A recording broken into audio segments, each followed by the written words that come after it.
أعوذ بالله من الشيطان الرجيم. بسم الله الرحمن الرحيم.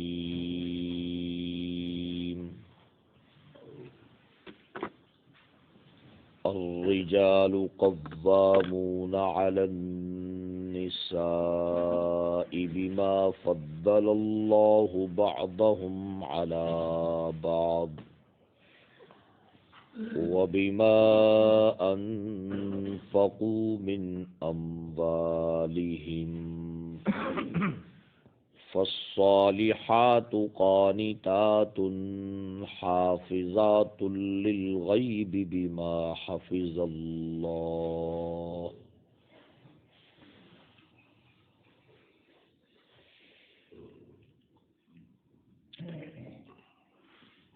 مرد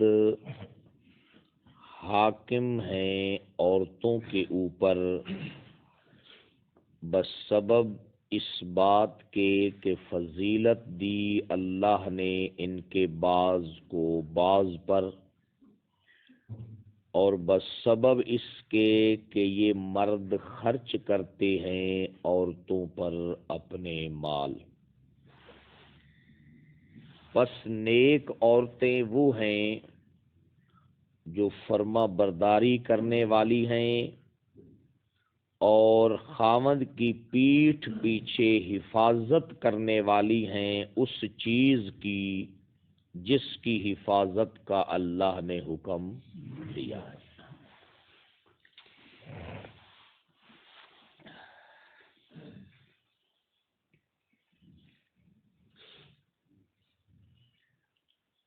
پیچھے جو حکم بیان ہوا ہے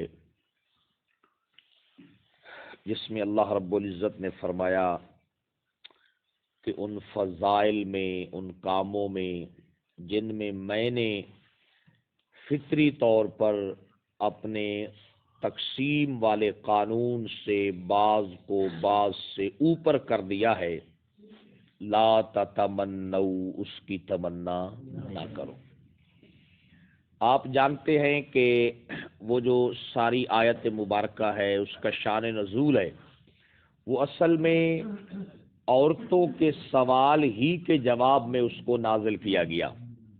جب حضرت ام سلمہ نے سوال کیا یا کچھ اور صحابیات نے، جس میں خاص طور پر یہ بات تھی کہ مرد کو وراثت بھی عورت سے زیادہ ملتی ہے اور مرد کی گواہی بھی عورت کے مقابلے میں کیا ہے، زیادہ ہے، تو ان باتوں کی جب وجہ سے سوال کیا گیا تو اللہ رب العزت نے فرمایا کہ اس چیز میں نے مردوں کو عورتوں پر فضیلت دی ہے، عورتوں کو اس سلسلے میں تمنا کرنے کی بھی اجازت نہیں ہے. اب اللہ رب العزت جو ہے اسی عنوان کی مناسبت سے آگے بات ذکر فرما رہے ہیں، جس میں اب دلائل کے ساتھ بیان کریں گے کہ مرد کو عورت پر کیوں فضیلت حاصل ہے، مرد کو عورت پر کیوں فضیلت حاصل ہے.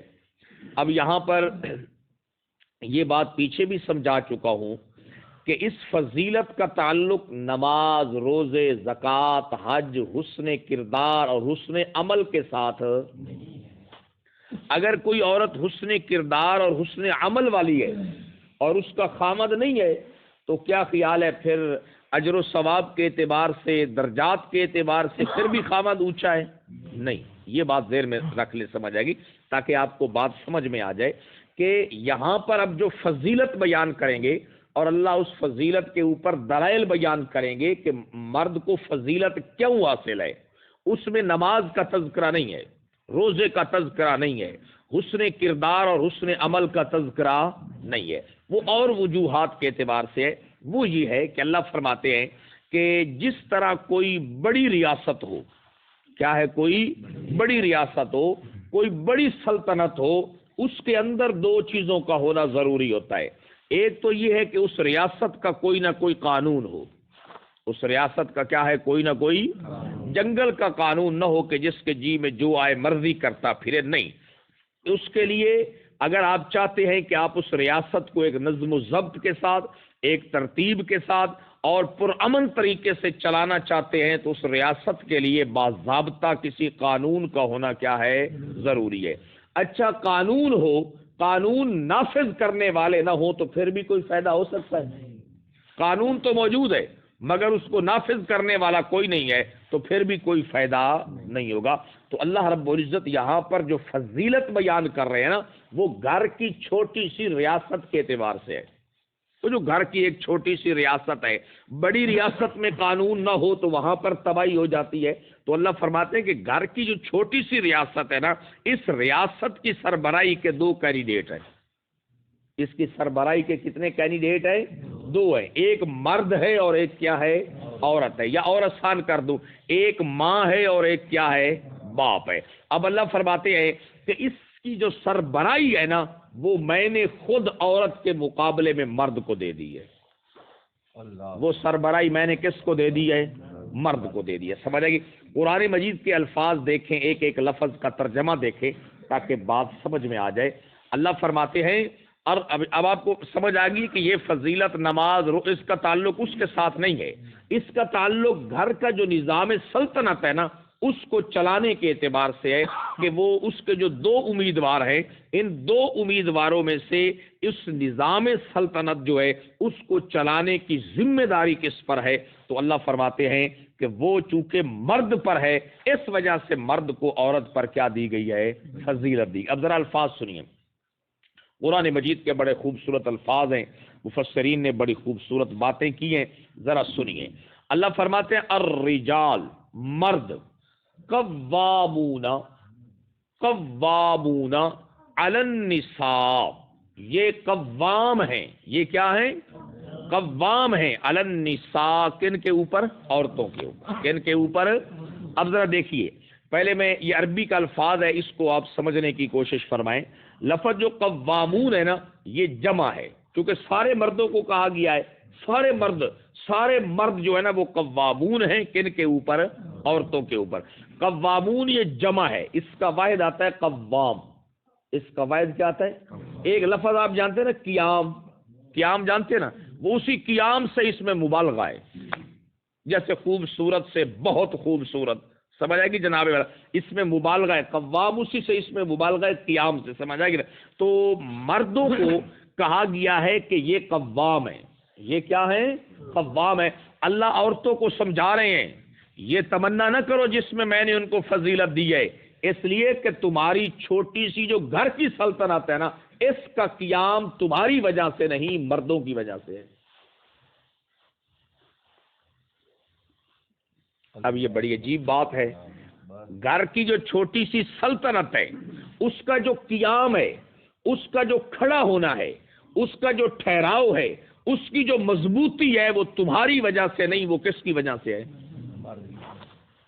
اگر اس کو نکال دیا جائے تو گھر قائم نہیں رہ سکتا، گھر قائم رہ سکتا نہیں ہے۔ گھر کے اندر قیام، گھر کے اندر ٹھہراؤ، گھر کے اندر مضبوطی، گھر کے اندر جو استقامت ہے وہ نہیں رہ سکتی اگر اس کو درمیان سے میں کیا کر دوں؟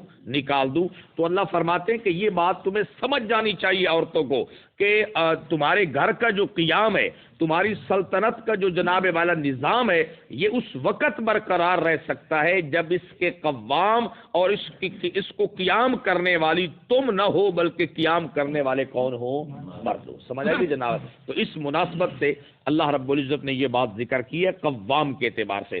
اور ایک بڑی عجیب بات کر رہے تھے حضرت شیخ التفسیر رحمہ اللہ، وہ فرما رہے ہیں کہ دیکھو کسی صورت میں بھی مردوں کے بغیر قوام نہیں ہے، مردوں کے بغیر اس سلطنت کا قیام نہیں ہے۔ کیوں؟ اس لیے کہ جو نظام معیشت ہے نا اس کے بغیر قیام ہو سکتا نہیں ہے۔ کہتے ہیں کہ اگر اس ذرائع سے دیکھا جائے کہ میاں بیوی ہیں تو اس اعتبار سے بھی جو اس کا جو نظام ہے سلطنت کو چلانے کے لیے جو نظام معیشت ہے، جو اس کی بنیاد ہے کسی بھی سلطنت کے اندر جس کو ریڑھ کی حیثیت حاصل ہے، وہ کون ہے بھائی؟ وہ خاوند ہے۔ وہ کون ہے؟ اچھا، اگر کوئی عورت کہے کہ مجھے تو خاوند کی ضرورت نہیں ہے، اللہ کی طرف سے مسئلہ بن جائے اور خاوند فوت ہو جائے حلال طریقہ پہلے انہوں نے ذکر کیا ہے اپنے معاشرے کے حوالے سے کہ اگر خامد مر جائے تو کیا خیال ہے پھر جو اس عورت کے ورثاء ہوتے ہیں، اس کے جس کو ہم پنجابی میں پیکے کہتے ہیں، بچوں کے نان کے اور اسی طرح مامے جتنے رشتہ دار ہوتے ہیں، ان کے تعاون کے بغیر کام چلتا ہے یا وہ تعاون کرتے ہیں؟ کیوں جی، وہ تعاون کرتے ہیں یا نہیں کرتے؟ اچھا خامد موجود ہے تو وہ تعاون کر رہا ہے، اور اگر خامد چلا گیا ہے تو اس کے بعد جو لوگ ہیں وہ جو تعاون کر رہے ہیں تو وہ مردوں کے بغیر اس کا قیام ہے یا مردوں کے ساتھ قیام ہے؟ مردوں کے ساتھ قیام ہے۔ اچھا، اور ایک بڑی عجیب بات انہوں نے کی ہے، اور وہ میں صرف آپ کے لیے عرض کرنا چاہتا ہوں۔ فرماتے ہیں کہ دیکھو یہ بات بھی ہے کہ اگر کوئی عورت جو ہے وہ اس کے خامد بھی نہیں ہے اور اس کے قریبی رشتہ دار بھی تعاون نہیں کر رہے، جس ذریعے سے بھی وہ نظام چلا رہی ہے مرد اس کے پیچھے ہے۔ سمجھ آ رہی ہے؟ یہ میں ان کے اثر الفاظ میں نہیں پڑھ رہا، وہ تو بڑے ہیں نا، بڑے وہ سمجھانے کے، میں ان کے الفاظ کو میں نے اپنے لفظوں کا جامع پہنا دیا کہ جس صورت میں بھی چل رہا ہے اس کے پیچھے کوئی نہ کوئی مرد ضرور ہے۔ تو اللہ کہتے ہیں مرد کے بغیر یہ سلطنت قائم نہیں ہو سکتی۔ اگر مرد کو درمیان سے نکال دیا جائے نا، یہ سلطنت نہیں کھڑی ہو سکتی۔ اگر تم اپنے گھر کو جناب والا چلانا چاہتے ہو، اس کو کھڑا کرنا چاہتے ہو، پھر اس کی فضیلت کو تمہیں ماننا۔ سمجھ آ گئی بات؟ تو یہ ہے اصل میں قوام، اس وجہ سے مردوں کو قوام کہا گیا۔ تو مرد کی ذمہ داری کیا ہے؟ اپنی سلطنت کو لے کے چلنا یا گرا دینا؟ حاکم وقت دیکھو نا، جن کو کرسی ملتی ہے تو کیا خیال ہے پوری دنیا ان کو جناب والا خوب تعریفیں ان کی کرتی ہے، لیکن اس کے باوجود وہ اس سلطنت کو چھوڑنے کے لیے تیار۔ سمجھ آئے گی نا؟ تو مرد ہوتا بھی وہی ہے جو پھر اپنی سلطنت کو چلا کر دکھائے۔ یہ نہیں ہے کہ بس وہ بولا کہ بھئی تو میرے اتنے نہیں نہ اعتماد تے اے ہر شے میں تواڈے سپرد ملک کر رہا ہوں، تسی جانو تے تواڈا۔ وہ مرد نہیں ہے، وہ مرد، ہاں سمجھ آئے گی جناب والا؟ تو مرد وہی ہے جو کیا ہو، قوام ہو۔ جس میں قیام کی صفت نہیں ہے نا، وہ مرد ہی نہیں ہے حقیقت میں۔ یہ بات اپنے ذہن میں آپ رکھ لیں۔ دیکھیے ذرا پہلے الفاظوں کا ترجمہ سن لیں، پھر تشریح تو ہو جائے گی انشاءاللہ، ساتھ ساتھ ہو بھی رہی ہے۔ تو مفسرین نے اس کے مختلف ترجمے کیے ہیں۔ فرمایا قوام کا معنی محافظ، قوام کا معنی محافظ، قوام کا معنی منتظم، قوام کا معنی ذمہ دار۔ گھر کی ریاست کا ذمہ دار کون ہے؟ ہاں سمجھ آئے گی جناب والا؟ نمبر 4 حاکم، نمبر 4 حضرت شاہ صاحب رحمہ اللہ نے یہی ترجمہ کیا ہے، الرجال قوامون، مرد حاکم ہیں، مرد کیونکہ سلطنت کو وہ چلا رہے ہیں، سلطنت کو کیا ہے؟ وہ چلا رہے ہیں۔ ان کے بغیر کسی صورت میں بھی سلطنت یہ چل سکتی، خواہ جس ذریعے سے بھی ہو، پیچھے مرد کا ہونا کیا ہے بھائی؟ ضروری ہے۔ تو یہ بات پھر عورتوں کو مان لینی چاہیے کہ ہمارے اوپر یہ جو گھر کی جو سلطنت ہے، اس کے لیے ایک حاکم کا ہونا ضروری ہے اور قانون کا ہونا ضروری ہے جو اس قانون کو نافذ کرے۔ تو اللہ فرماتے ہیں کہ اس کو نافذ کرنے کی ذمہ داری عورت پر میں نے نہیں رکھی، کس پر رکھی ہے؟ مرد کے اوپر رکھی ہے۔ اسی وجہ سے نا میں اکثر دوستوں سے پروگراموں میں جاتا ہوں نا تو پھر پوچھتا ہوں ماں کی شان زیادہ ہے یا باپ کی؟ تو اکثر لوگ جو مجھے نہیں نا سنتے وہ یہی کہتے ہیں ماں کی شان کیا ہے بھائی؟ زیادہ، کیونکہ انہوں نے آج تک سنیا بھی کی ہے، صرف جلسوں میں کیا ہوتا ہے ماں کی تعریف، ماں کی تعریف، یہ بھائی اس کی بڑی شان ہے، لیکن باپ سے بہرحال نیچے ہے، باپ سے بہرحال کیا ہے بھائی؟ نیچے ہے۔ یہ ہمارے ایک دو عالم تھے، ان کے درمیان نا اس بات پر ایک بحث مباحثہ ہوا کہ فضیلت کس کی زیادہ ہے۔ ایک ہی جملہ آج کے درس میں عرض کرتا ہوں تاکہ اگلی کوئی تھوڑی سی ترجمہ ہو جائے جناب والا۔ تو ایک عالم نے کہا دیکھو حضرت، اللہ کے نبی نے فرمایا کہ ان الجنت تحت اقدام الامہات، جنت کس کے قدموں کے نیچے ہے؟ تو پھر ماں کی شان تو کیا ہے؟ بہت بڑا خوبصورت جملہ انہوں نے بولا اور لاجواب کر دیا۔ کہا ٹھیک ہے، جس کے قدموں میں جنت ہے نا وہ ماں بنتی تب ہے جب باپ اسے قبول کرتا ہے۔ اللہ اکبر، نہیں سمجھ آئی؟ باپ قبول ہی نہ کرے وہ ماں ہی نہیں بن سکتی، جنت اس کے قدموں کے نیچے کیسے آئے گی؟ تو اصل پیچھے کون ہے؟ مرد ہے۔ اصل پیچھے کون ہے؟ مرد ہے. سمجھ آئے گی جناب؟ تو یہ بات ذہن میں رکھیں کہ یہ فضیلت جو ہے نا اللہ رب العزت نے دی ہے، اس میں کسی کا کوئی عمل دخل. اب ذرا دیکھیے تاکہ آپ کو بات سمجھ آ جائے. اسی وجہ سے مفسرین نے لکھا ہے فرماتے ہیں سارو قوامن علیہن، مردوں کو اللہ نے عورتوں کے اوپر قوام بنایا ہے. اب ان کی ذمہ داری کیا ہے؟ نافذ الامر علیہن. عورتوں کو چاہیے کہ اپنے اوپر ان کا امر نافذ کریں. عورتوں کو چاہیے جو مجھے مانتی ہیں، میری کتاب کو مانتی ہیں، وہ اپنے اوپر ان کے امر کو کیا کر دیں؟ نافذ مانے. سمجھ آئے گی؟ نافذ الامر علیہن، مرد ہی ان کے اوپر اپنے حکم کو کیا کرنے والے ہیں؟ نافذ کرنے والے ہیں. اب دیکھیے ذرا فضیلت کے حوالے سے اللہ فرماتے ہیں سب سے قوام کا معنی سمجھ آ گیا. اس سلطنت کا قیام کس کے ذریعے سے ہے؟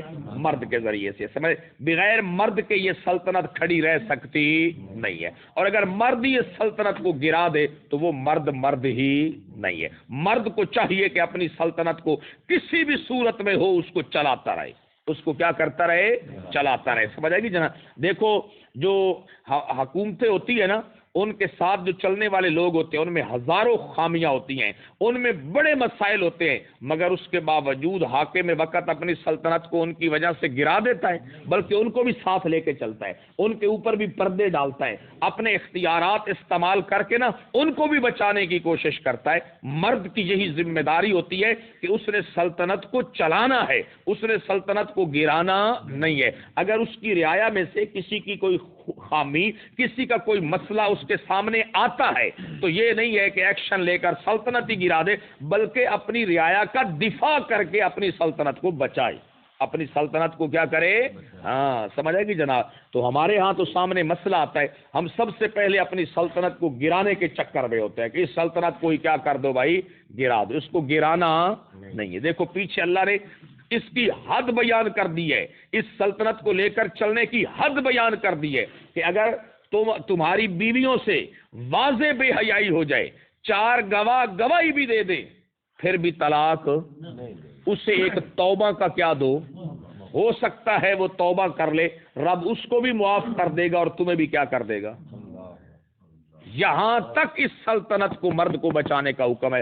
پیچھے جہاں سے دوسرا رکوع شروع ہوا تھا کہ حرام کاری نہیں کرنی، وہاں پر اللہ نے کیا فرمایا؟ واللاتی یاتین الفاحشۃ من نسائکم، تمہاری عورتوں میں سے وہ عورتیں جن سے بے حیائی کا ارتکاب ہو جائے، پھر 4 گواہ گواہی بھی دے دیں، پھر بھی اس سلطنت کو تم نے بگاڑنا. ہاں ایک کام کرنا ہے، اس کے گھر سے باہر نکلنے پر پابندی لگا دینی ہے. فَأَمْسِكُوهُنَّ فِي الْبُيُوتِ، بس گھروں میں ٹھہرا دو اور ان کے باہر نکلنے پر پابندی لگا دو، تاکہ نہ وہ باہر نکلیں اور نہ اس قسم کا کوئی موقع ہاتھ آئے. لیکن ان کو کیا دو؟ ایک موقع توبہ کا، ایک موقع کیا دو. اس سے آپ اندازہ اللہ کیا چاہتے ہیں؟ اللہ کیا چاہتے ہیں کہ یہ سلطنت میری وجہ سے ٹوٹ جائے تو ٹوٹ جائے، تم نے توڑنی. پیچھے میاں بیوی کی وراثت کا تذکرہ ہوا ہے یا نہیں ہوا کہ خامد مر جائے تو اتنی وراثت بیوی کو ملے گی، بیوی مر جائے اس کے مال میں سے. اللہ کیا چاہتے ہیں؟ ٹوٹ جائے یا چلتی رہے؟ ہاں بس یہ بات ہے. مرد کو سمجھ آ جائے نا تو بس پھر اس کو پتہ چل جائے گا کہ یہ کیا بات ہے. اب 2 باتیں سنیے آگے. اللہ فرماتے بما فضل اللہ، بس عورتوں مان لو یہ فضیلت میں نے دی ہے، بات ہی ختم ہو گئی. بما فضل اللہ، بس سبب اس کے وہ حکمران کیا ہوئے؟ بما فضل اللہ، ان کو فضیلت کس نے دی ہے؟ بات ہی ختم ہو گئی. یہ بات بھی فضیلت ہے. سمجھ آئے گی جناب والا؟ یہ اس میں مرد کا کوئی عمل دخل ہے ہی نہیں. اللہ کہتے ہیں فضل اللہ، یہ فضیلت ان کو کس نے دی ہے؟ اللہ نے دی ہے. آگے اللہ فرماتے ہیں دوسری وجہ کیا ہے فضیلت کی؟ فرمایا بعضهم علی بعض، فضیلت دی ہے اللہ نے ان کے بعض کو بعض پر. اب بالاتفاق پہلے بعضهم سے مراد مرد ہیں اور دوسرے بعضهم سے مراد کون ہیں؟ عورتیں. مگر اللہ نے صراحتاً عورت کا ذکر نہیں کیا، مرد کا ذکر نہیں کیا. مفسرین فرما رہے ہیں کہ مطلقاً فرمایا بعض کو بعض پر کیا دی ہے. اس میں ایک بات مرد کو سمجھائی ہے، ایک عورت کو سمجھائی ہے. مرد کو یہ بات سمجھائی ہے کہ فضیلت ہم نے تجھے دی ہے مگر وہ بھی تیرا حصہ ہے، مگر وہ بھی تیرا جز ہے. بعضهم علی، ان کے بعض کو بعض پر، مراد تو کیا ہے کہ مرد کو عورت پر، مگر فرمایا بعض کو بعض، یہ بات بتا کر مرد کو سمجھایا تو حکمران بن گیا تو یہ نہیں سمجھنا کہ میں کوئی اور شایاں تھے او کیے کوئی اور شاید، نہیں نہیں ایسی بات نہیں ہے، وہ بھی تیرا جز ہے، وہ بھی تیری سلطنت کا کیا ہے جز ہے، وہ بھی تیری حکمرانی کا جناب والا حصہ ہے۔ اللہ فرماتے ہیں کہ اس کو اپنے سے علیحدہ سمجھنا نہیں ہے، وہ تو اس کا باز ہے، وہ تیرا۔ ایک بات مرد کو سمجھا دی، دوسری بات عورت کو سمجھا دی۔ مفسرین فرماتے ہیں وہ عورت کو کیا بات سمجھائی ہے، فرمایا دیکھو جس طرح یہ تمہارا جسم ہے، عورت سمجھ کہ یہ تیرا جز ہے، خامد کیا ہے تیرا، مرد سمجھے کہ وہ کیا ہے میرا جز ہے۔ اس سے ایک بات تو یہ ثابت ہوگی تاکہ وہ مرد کے اندر جو ہے تکبر اور غرور پیدا نہ ہو، اور عورت کو بھی پتہ چل جائے جس طرح یہ ہمارا جز بدن ہے نا، اس کے بہت سارے اجزاء ہیں، سب کا مقام ایک جیسا ہے یا اجزاء میں سے کوئی جز دوسرے سے زیادہ شان بھی رکھتا ہے؟ بھائی بولو تو صحیح۔ دل جو ہے یہ سارے اجزاء میں سے اس کو زیادہ اہمیت حاصل ہے یا نہیں ہے؟ یہ بادشاہ ہے یا نہیں؟ ہم مانتے ہیں یا نہیں مانتے؟ تو اللہ مرد کو کہہ رہے ہیں کہ تو نے اس کو علیحدہ نہیں سمجھنا، وہ بھی تیری جز ہے۔ عورت کو کہہ رہے ہیں کہ اجزاء میں سے کچھ اجزاء کو دوسرے اجزاء پہ برتری، جس طرح جسم میں مانتے ہو اس جز کو بھی برتر مان لو، میں نے برتر بنایا ہے۔ کوئی بات سمجھ آئی ہے یا نہیں آئی؟ اللہ فرماتے ہیں بما فضل اللہ بعضهم علی، اللہ کہتے ہیں جس طرح میں نے اسے کہا ہے کہ اسے اپنا جز ماننا ہے، اپنے سے علیحدہ نہیں ماننا، تجھے بھی کہہ رہا ہوں کہ جس طرح اجزاء کے اندر تو خود مانتی ہے کہ جسم کے اجزاء ہیں، ان اجزاء کے اندر جناب والا کچھ اجزاء ایسے ہیں جن کو دوسرے اجزاء پر کیا حاصل ہے، فضیلت حاصل ہے، تو یہ بھی تو تیرا ایک جز ہی ہے نا، ہے تو تیرا ہی جز نا، ہے تو کیا ہے؟ بندے کہتے نہیں بعض اوقات ناراض کہ یار کیا ہے، تیرا اپنا ہی تو باپ ہے، تیری اپنی تو اولاد ہے، اگر کوئی بات ہو ہی گئی ہے تو کون سی قیامت آ گئی ہے؟ اللہ فرما رہے ہیں عورت کو کہ تیرا اپنا ہی جز ہے نا، اگر میں نے اسے فضیلت دی ہے تجھے تو خوش ہونا چاہیے، تجھے تو کیا ہونا چاہیے، خوش ہونا چاہیے، سمجھ آئے گی؟ تو یہ بات ارشاد اللہ رب العزت یہاں پر فرما رہے، فرمایا بما فضل اللہ، بس سبب اس کے دو باتیں اللہ نے فرما دی، بما فضل اللہ، اللہ نے فضیلت دی ہے، بات ہی کیا ہو گئی، ختم ہو گئی۔ نمبر دو، بعضهم علی بعض، ہر ایک دوسرے کو کیا سمجھے، اپنا جز سمجھے، جز سمجھے۔ جز کا کیا مطلب ہوتا ہے؟ مرد سمجھے کہ یہ نہیں ہوگا تو پھر بھی کام چل سکتا، عورت سمجھے کہ یہ جز نہیں ہوگا تو پھر بھی کام نہیں چل سکتا، لیکن عورت کو خاص طور پر یہ بات سمجھائی کہ اجزاء میں سے اجزاء سلطنت ایک جیسے نہیں ہوتے، جس طرح بڑی سلطنت میں کوئی وزیر اعظم ہے، پھر جتنی منسٹریاں ہیں ساری منسٹریاں برابر نہیں ہیں، کچھ منسٹریوں کی ویلیو کیا ہوتی ہے، زیادہ ہوتی ہے، جسم کے اجزاء میں سے کچھ جز دوسرے جز سے اوپر ہوتے ہیں، تو فرمایا اپنے اس جز کی فضیلت کو بھی مان لو، اور اس میں اس بیچارے کا قصور ہی کوئی نہیں ہے، فضل اللہ، اس کو فضیلت دی کس نے ہے، اللہ۔ تو یہ بات مستورات کو سمجھانا بہت ضروری ہے، یہ اپنے گھر میں جو پڑھنے والی بچیاں ہیں، matric, F A, M S C, B S C, ان کو سمجھانا ضروری ہے، کیونکہ یہ بات پڑھے لکھے لوگوں عورتوں کی سمجھ میں نہیں آ رہی، وہ کہہ رہی ہیں کہ نہیں ہمیں چاہیے، اس کا قیام ہماری وجہ سے، اللہ کہتے ہیں کس کی وجہ سے ہے؟ جو پرانی عورتیں ان میں تو یہ بات ہے ہی نہیں، یہ بات کن میں پائی جا رہی ہے؟ اب پڑھی لکھی بچیوں کے اندر پائی جا رہی ہے، جن کے اوپر ہم لاکھوں روپے لگا رہے ہیں، وہ قرآن کی ان آیات کی بغاوت کر رہی ہیں، ان کو سمجھانا ضروری ہے، سمجھ آئے گی جناب والا؟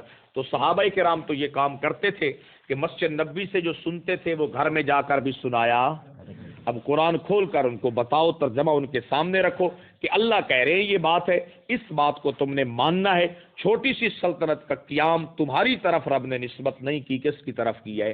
مرد کی طرف کی ہے، اور جو لوگ اس کا قیام عورتوں کے سپرد کر دیتے ہیں نا، اللہ کے نبی فرماتے ہیں اس گھر سے خیر و برکت اٹھ جاتی ہے۔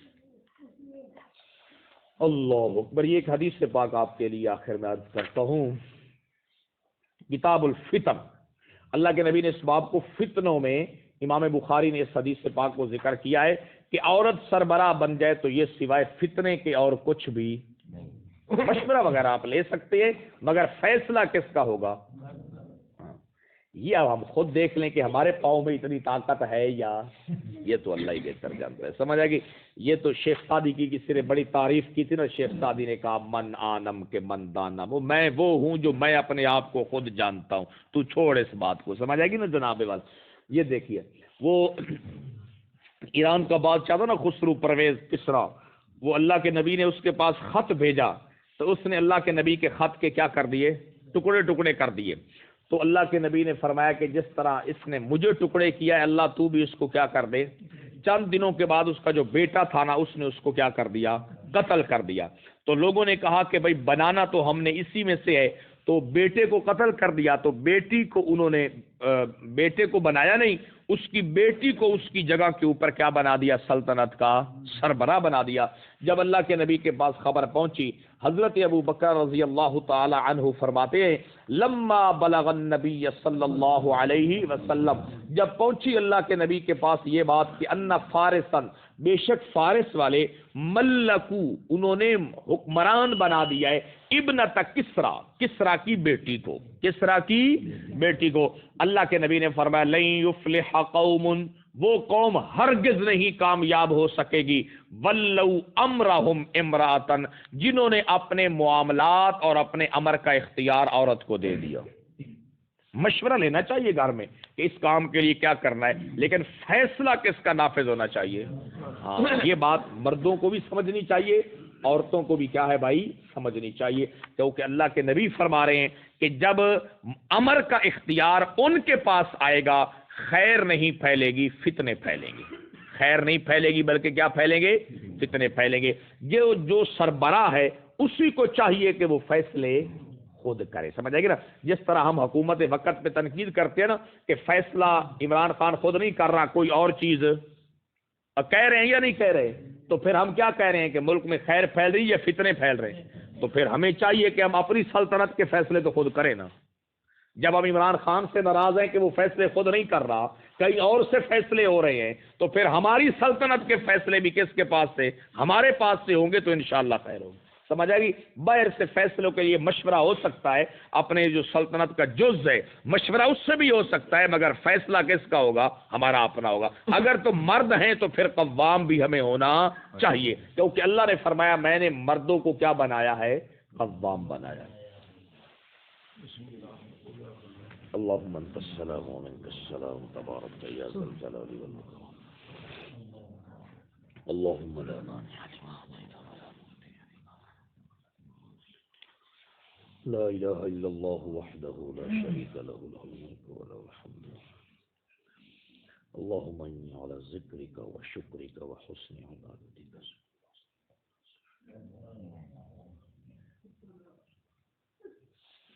اجمعين. آمين برحمتك.